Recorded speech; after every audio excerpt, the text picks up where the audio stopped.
So ayan guys, papahata kami dahil sa nasiraan kami. So wakas.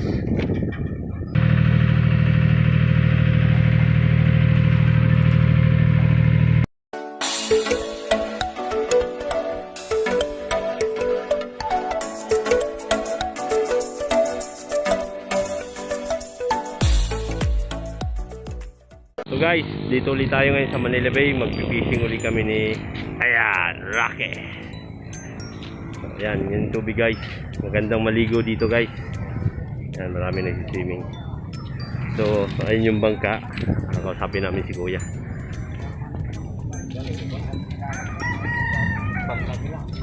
Guys, ito yung mga bangka na inaarkilahan para tumawid doon. Ayun yung fishing spot, yung pinaka breakwater. So malapit lang guys. Andito lang to sa mismong Manila Bay. Kung marami kayo, halimbawa nasa 5 tao, nasa tag 200 yung isa pasahe para makapunta doon. So kung nakikita nyo guys, yung Manila Bay is malinis na. Wala na tayong gaanong makitang basura. Mayroon namang basura pero hindi na ganun karami, hindi kagaya dati na talagang talamak. Ang nangyari sa fishing namin is eto, nakalutang kami ngayon dito sa gitna ng dagat. Ayan po, nasiraan po kami ng makina. So yun, kinakalikot ni Kuya yung makina, baka sakaling umandar ulit. Nasa 1 oras na siguro kami mahigit dito. Kami makapag-fishing guys dahil sa pwede naman dito pero mas maraming isla dun mismo sa breakwater. Ito pala, malapit pa kami sa Manila Bay.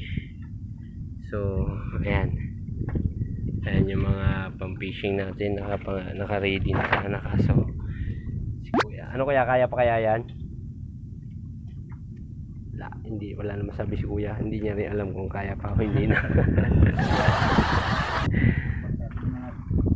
So guys, update namin kayo mamaya. Sige. Oo nga, sige na. Bye bye.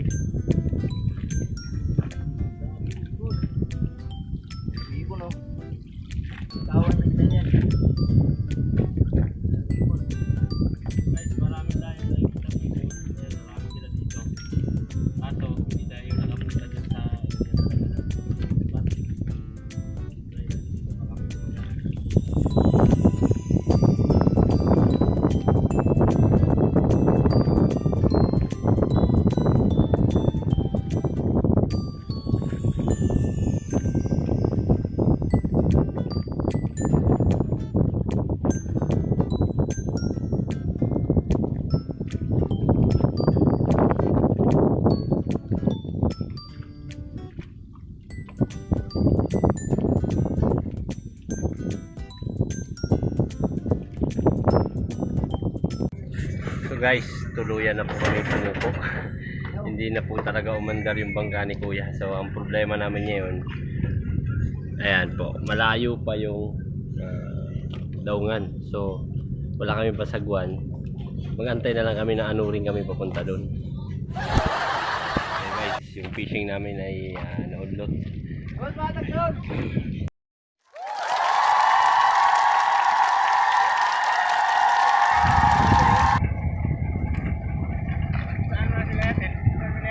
So ayan guys, papahata kami dahil sa nasiraan kami.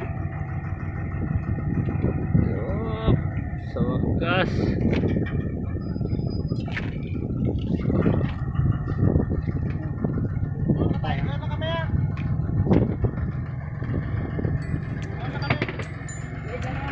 Gilid lang daw, sa gilid. Guys, buti na lang may nag-rescue sa atin.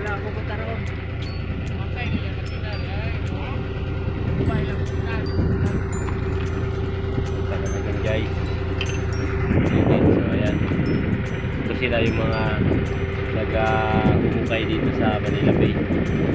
Nakita kami dito, nadaanan lang yung bahata.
guys, sa wakas, umandar na rin.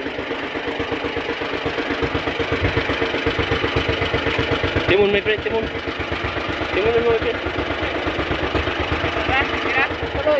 Umandar tuloy. Sige, thank you, thank you. Makarating lang tayo dun sa ano, gilid.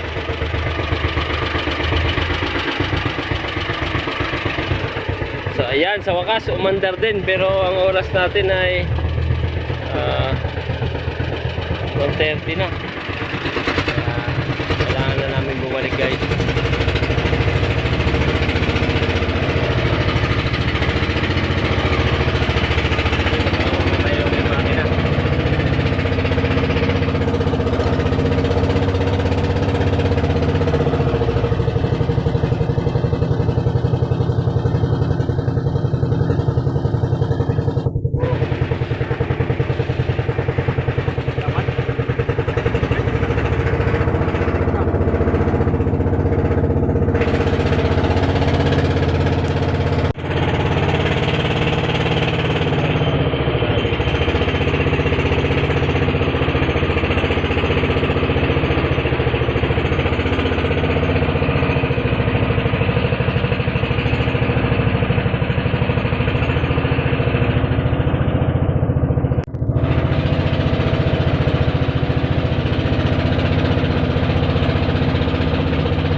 So ayan guys, nakarating na rin kami dito sa Pangpang. Sa hindi kami natuloy sa pamimingwit, kaya kailangan namin umuwi na. Shit! Mayari! Mainit, pinagistad ko eh. Kita mo naman, perfect. Perfect daw guys. So tingnan natin kung ano sinasabi nitong perfect. So itong sauce, ano to? Maya-maya. Maya pa? Ibusin natin. Para masarap yung pag, ano nyo guys, ganito gawin nyo. Pag ano nila? Anong pag ano nila? Yung sauce na pinagbabara natin ng bangus kanina na marinade, ibubuhos natin yan ngayon sa tiyan. Sige, tingnan natin. Joyce, tingnan nyo. Masarap ba talaga yan? Maya pumalpak ka na naman ha. Mahilaw yan. Minasa mo na. Hindi yan. Murado ka? Oo. Okay. Tingnan niya natin kung na-absorb niya yung binuhos nitong mamang ko. Ay, di na mama yung tao na to. So guys, nag-apila siya. Bakit daw mama ito? Ko sa kanya. Ayaw mo ng mama. Anong gusto?